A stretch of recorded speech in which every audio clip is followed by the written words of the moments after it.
You're watching the award-winning GHS-TV, a nationally recognized student television station.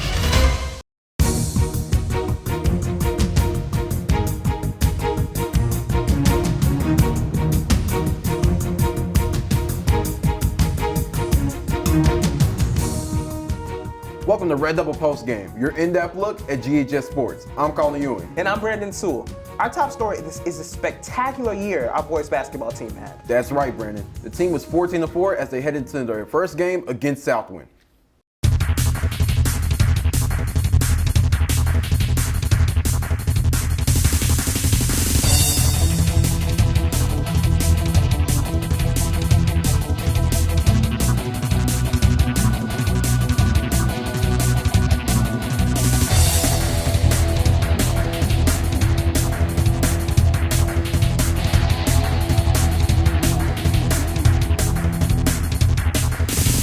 We knew it was going to be a neighborhood rivalry game. We know Southwind and Germantown. We know these kids grew up together, so we knew regardless of records, you can throw those out the window. We knew that it would be like a neighborhood backyard brawl, brother against brother. Now, we were only 1-4 against Southwind in our last 5 games. Right, but that didn't stop us from coming out hot on a myriad of threes and layups. And you can't forget about the defense. With us creating so much pressure, we led the half 29-13. Now, they had tried scoring 27 in the second half, but it was just too big of a deficit. Final score, 63-40, GHS.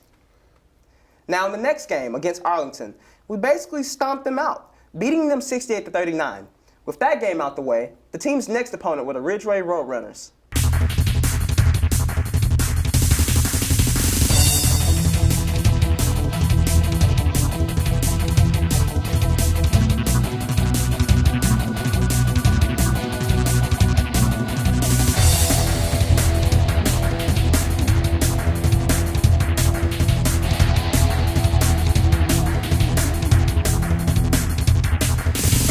We knew they wasn't as strong, but we knew we throw out records and everything, and if that far, it would just be a battle of the backyards. So, man, this is just the ultimate team game. Yes, sir, Brandon. With 4 players scoring double-digit points, it was looking like the 04 Pistons out there. Right, and Ridgeway just couldn't handle it. With the final score, 58-42, GHS. Now, after that win, the Devils were ready to go to war against Bartlett, who were 15-7 at the time.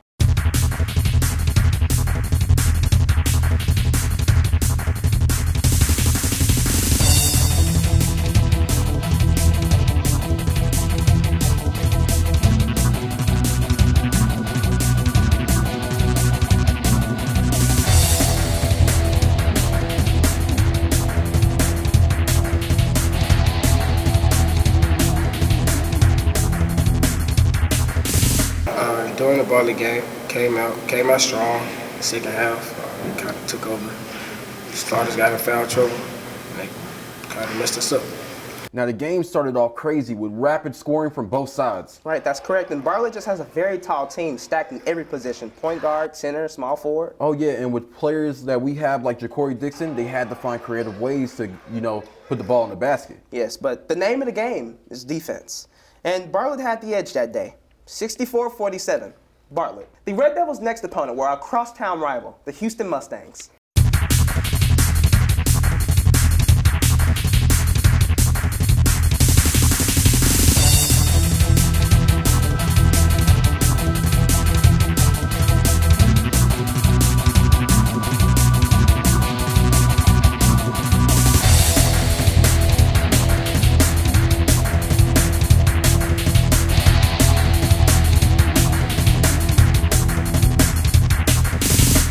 Well, the Houston game, we just didn't come out with a lot of energy.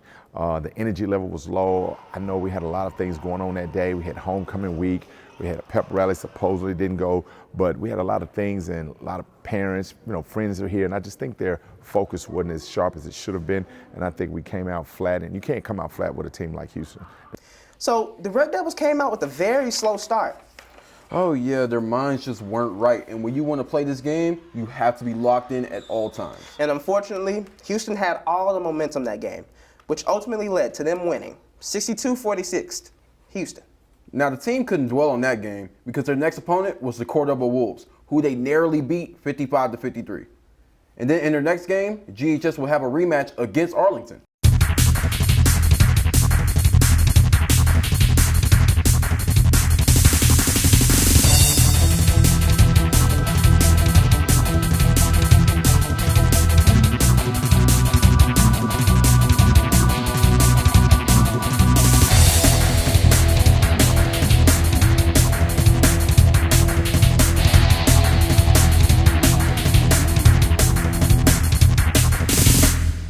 Even though they haven't got any wins, that just goes to show you how tough our district is, but they are tough. They have been leading some of the better teams in our district at halftime, and they are tough.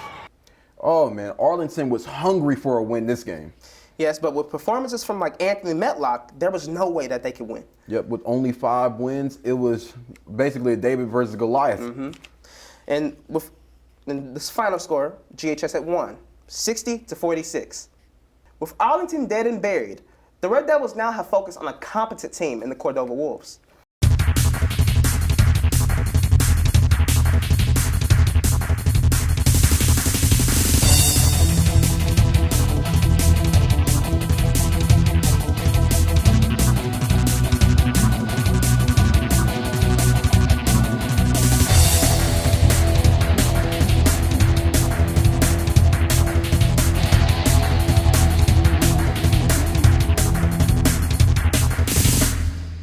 Cordova game was a backyard brawl again because Cordova, a lot of the kids, they know each other from middle school. A lot of them grew up, a lot of them play AAU basketball.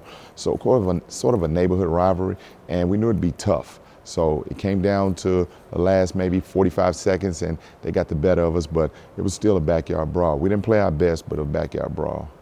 The last time that these teams had faced off, it was a nail-biter, and this did not disappoint. Oh yeah, it did not disappoint, and defense was not the name of this game, with both teams at least scoring 68 points. Well, like Coach Spears had said, it was a backyard brawl.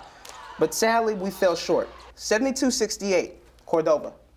Now that loss lit a fire under the Devils, and they went on to win their next 2 games against Collierville and Southwind.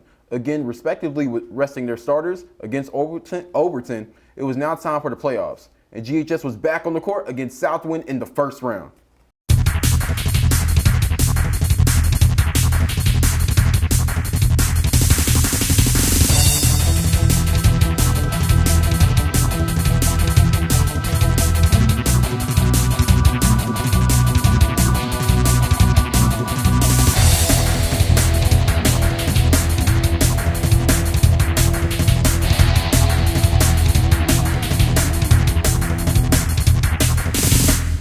Now, I'll tell you, Brandon, in this playoff atmosphere, the game started off very slow. Yes, and this game was a very defensive game, and it's not very fun to watch, especially when your team is losing. Yup, and just like all of our other teams, we sadly lost to Southwind 45-34. We're going to take a short break, but when we come back, we'll talk to Coach Spears about the season and the future of the team. Camera 1, switch audio, cue talent. So GHS-TV was started in 1982 by Frank Bluestein, the department's founder. It's a multi-million-dollar television studio, and students who are a part of it have the opportunity to do real-world work. Welcome to GHS Insider, the show. What makes this program unique is the students here. We come with a lot of potential and a lot of talent, and we also come with the mindset of we have to do this, we can do this. In this class, we really have the ability to be as creative as we want to be. On the show today, we take you to the side. When you see yourself on a screen, it's a feeling where it's like, I actually contributed to something, I actually did something that matters to people. We have fun days, like when we do shows and we do a really good show, it's that adrenaline of like, oh wow, we just did a really good show, we did it. Hey everyone, I'm Brooklyn White. And there's a real sense of pride that comes from completing a show that you have written, produced, thought of on your own. And that sense of pride is really important, and it keeps us motivated because we want to do more. We want to experience that feeling again. We're always pushing the kids, we're always challenging them, and they rise to the challenge. So the program has absolutely changed a lot for me. It has given me a view into the arts and has let me see that I really do enjoy working behind the camera as well as in front of the camera. The future of our program really, a lot of times, is up to the students. It's their willingness to see beyond what is here and what it can be. Year to year, it changes with the students, but the ability of the students never changes. Go Red Devils!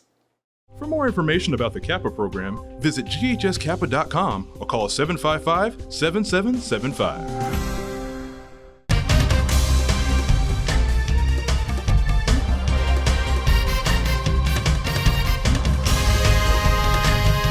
You're watching the award-winning GHS-TV, a nationally recognized student television station.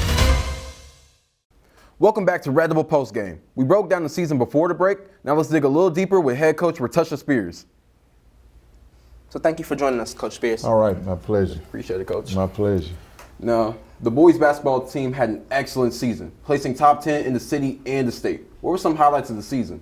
Some of the highlights, I guess, would be starting out, we started out fast. We beat, I think it was Christian Brothers, and they had a home winning streak of, I think, 20 games, so we snapped that. We beat Briarcrest in the 901 tournament. They were undefeated at the time, and they were ranked #1 in the state. And we also beat a PCA team that was ranked in the state. So those were some early victories, and we also went to Poplar Bluff, played in the number 14th rated Christmas tournament, and we came in 4th, I think, and we beat 2 teams there. One of the teams actually won the state tournament in Arkansas. So we started off great. The first part of the season, I couldn't ask for anything more. So with an overall record of 21-7, this team has been the best there has been in years. What is key in keeping the team consistent? Well, first of all, they had a lot of players that had played together that was previous on the team from the former coach. So that was a thing. So we just had to come in this summer and kind of put our foundation down, what we wanted them to do, terminology and things like that. But they had a cohesiveness already. So we just didn't want to mess with that too much as a coaching staff and just kind of guide them slowly onto what we want to do. And we just laid it out in front of them. We had a good team. We just got to do this. So things worked out. It worked out. Now, we talked about the highlights. What were some of the lowlights of the season? Well, I think we started at the end. The low life was we were probably predicted to be a team that out of this area that could possibly get to the state tournament. The team that won the state, Overton, we beat handily, even though they beat us too, but we beat them handily. East was in the state also, we beat them. PCA was in the state, we beat them. So there you go. So right off, I think the expectations was to go farther in the state. And so one of the disappointments was definitely losing in the district tournament to a team that we had already beat twice. We overlooked them, we just came and, just had a flat tire. And those were some of the disappointments. We had a couple kids get injured that we'd hope, we could escape injury, but as a key senior, so those were some of the disappointments. But what were this team's strengths? We had a lot of players that had played before, so we could go deep on the bench. We had a lot of good guard players that had been playing, maybe not great, but we had a lot of guards that had played before. So when we put them on the floor, they didn't panic. They wasn't too timid or scared because they had played before. They may not have been superstars, but they had been in that moment before. So that helped. That helped a lot. And we had some football players, and that helped a lot because they were automatically a little bit more aggressive, and so that helped us out a whole lot for what we try to do on the floor. Now, what about their weaknesses? What could they do better? We wasn't the biggest team, so we had to go back to this question. We had to use our strength and our guard play. We wasn't the biggest team, but we rebounded well. And then after that, that was probably it. We just didn't, we wasn't the biggest team, but that really didn't factor in a whole lot, as we look back on the season. Now, we won against Southwind in the regular season, but lost against them in the playoffs. What happened with that matchup? Got to give Coach Edwards he did a great job, and he knew that he couldn't run with us. After the game, later on, a couple of weeks later, he told me, he said, man, I just threw it in the air and tried my best. And they just slowed it down, and we were used to getting up and down the floor. And then they got us, and then at the end of the game, it was a close game, and then they made some big shots, and then we just, I think with about 4 minutes left, 3-4 minutes left, it was tied up. So I thought we could pull away from there, but they did a great job of slowing us down. And that was it, because we beat them twice. Once by 26, 27, and the last one about 6 or something, and then we ended up losing in the tournament. Well, Coach Spears, what was your vision going into the season, and was it seen all the way through? Somewhat. Obviously, we want to win. You want to win big, but I wanted the guys to get to back where they were last year. Last year, they got to the second round of the region. I thought if we got back, we'd have a chance to move forward. We didn't do that. I hate that for the seniors. That was tough, but going 21-7, I think the last ranking came out on the 27th of this month, and the last ranking showed us still, even though we lost in the first round of the district, they still have us, because they do it by strength of schedule, they have us ranked number 3 in 4A and number 8 overall in the state still, and that was as of the state tournament. Now, Coach, what are you looking forward to in next year's winter season? Hopefully we start from where we lost. Hopefully we can get back to that and we can move on into the district tournament, move on to the regional tournament, and just keep building on where we are right now. And so hopefully it'll be different. We're losing a kid, Anthony Madlock, who averaged 20 points, so that'll be a big hole to fill. But I think with the group that's coming back, with a lot of kids that played, we'll be a little bit different, but hopefully we'll probably take some bumps and bruises early on, but hopefully we can put it together and have another really successful season. Well, thank you so much for this conversation, Coach Spears. No doubt. Thank you, guys. The GHS wrestling team had a historic year, spearheaded by senior Brandon Powell. Red Devil postgame reporter Joseph Johnson went to a match and spoke with the team representatives. The Germantown varsity wrestling team hoped to slay the Dragons, but unfortunately came up short. I'm here with Coach Okowski and Brandon Powell to talk more about the match. So, Coach, tell me what happened on the mat tonight.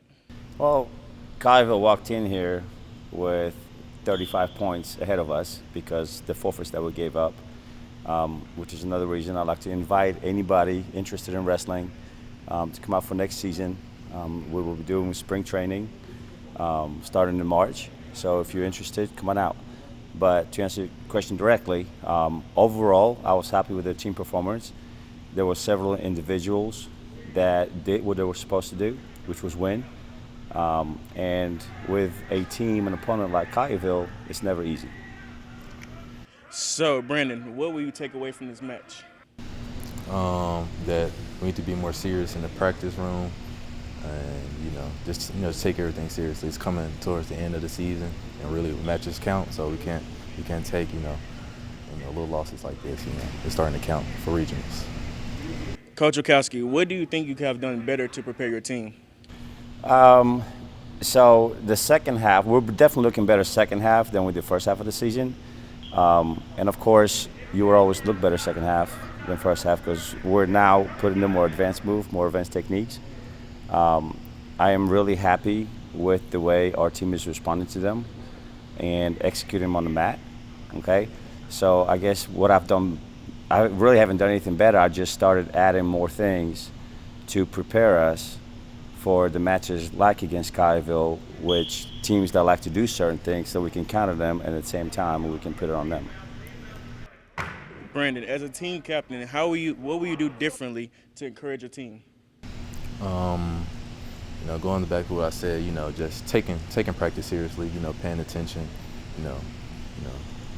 paying attention, and just being a good team captain. And lead by example. Lead by example. Thanks, Coach Okowski, for the interview, and good luck with the rest of the season. Reporting for Red Devil Postgame, I'm Joseph Johnson.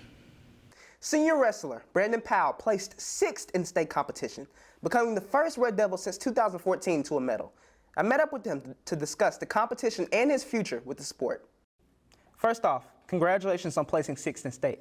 So how was your experience competing there? This has been a recurring thing. This will be my 3rd time at state.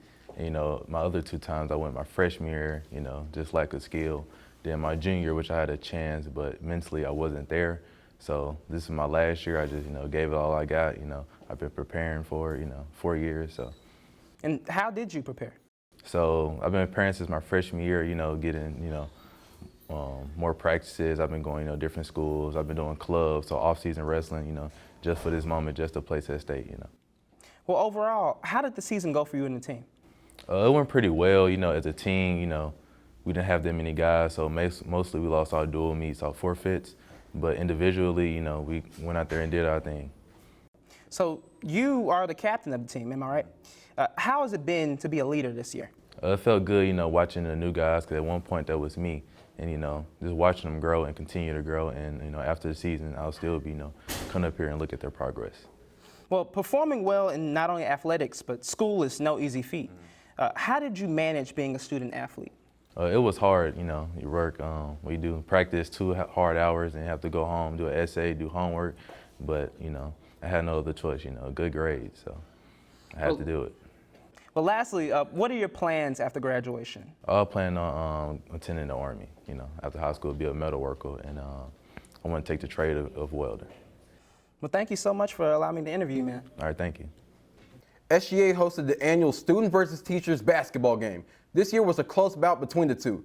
Let's take a closer look with some of the participants.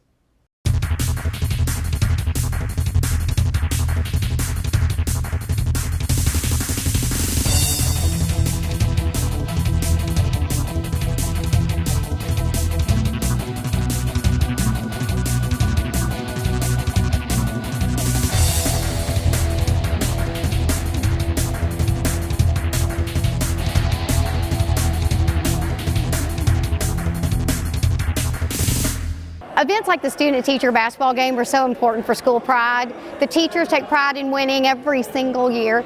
Students like to try every year, and we like them to try. The event was real fun. I wish we got to play more, and it was real fun. Though I like going against these teachers. It's a good competition.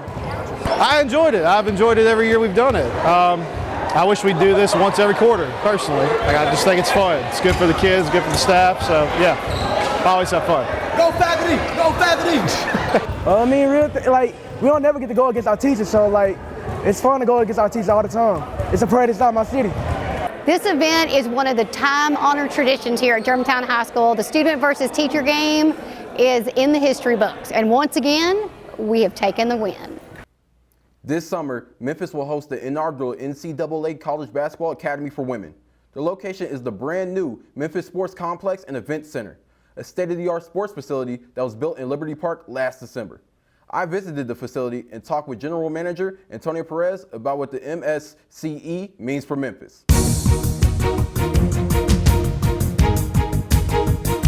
Ms. Perez, thank you for being on Red Devil Postgame and allowing us in this incredible facility. Yeah, you're most welcome. I'm so happy you're here. Yeah, thank you. But let's just get right into it. So you've been open for a couple of months. How has it been going? Oh, it's been incredible. We're so excited to open Memphis Sports and Event Center, making it available to Memphians of all ages and skill levels. But not only that, opening our doors to some major regional and national events. Now, we are right by the Liberty Bowl. Why was this area chosen specifically?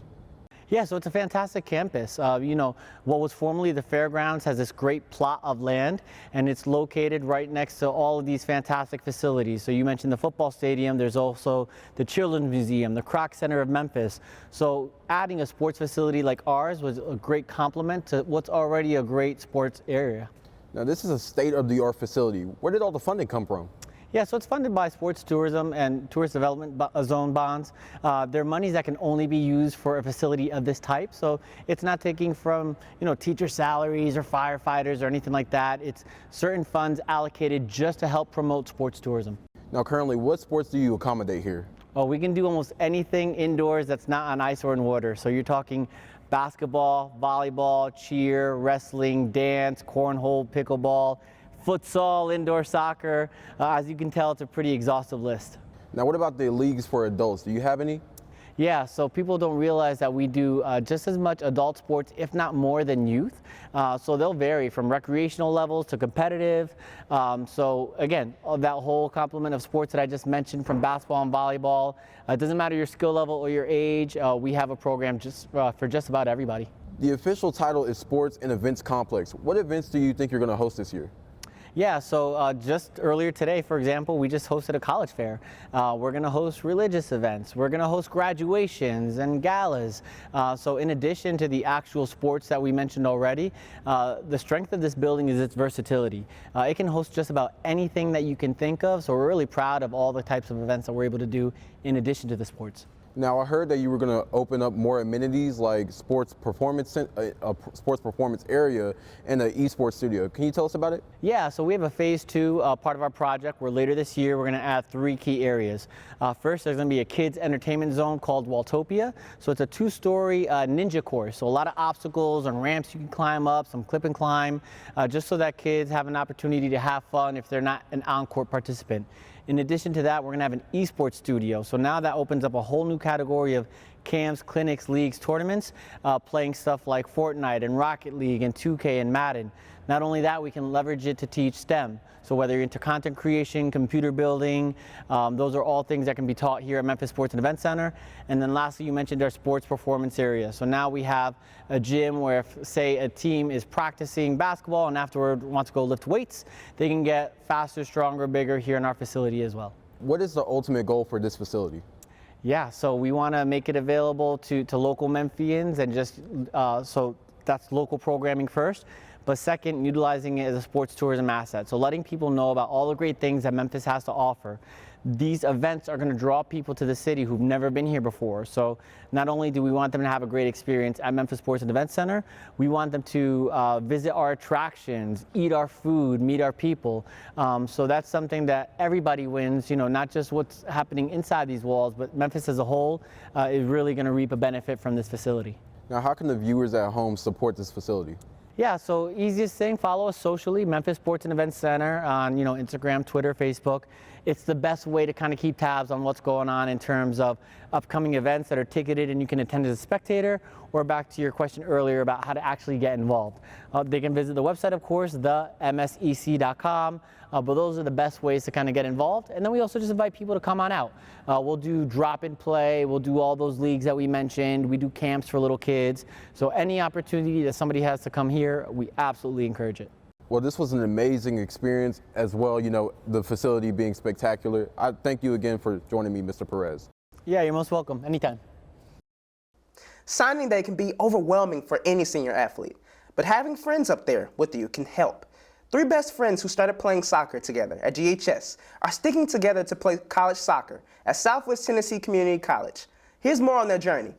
Hey guys, thank you very much for being here. I know there's family, friends, and to introduce myself, I'm Sean Loth. I'm the head coach at Southwest Community College, and my assistant here is Ashton Shields. We're here to celebrate a monumental day here for our program.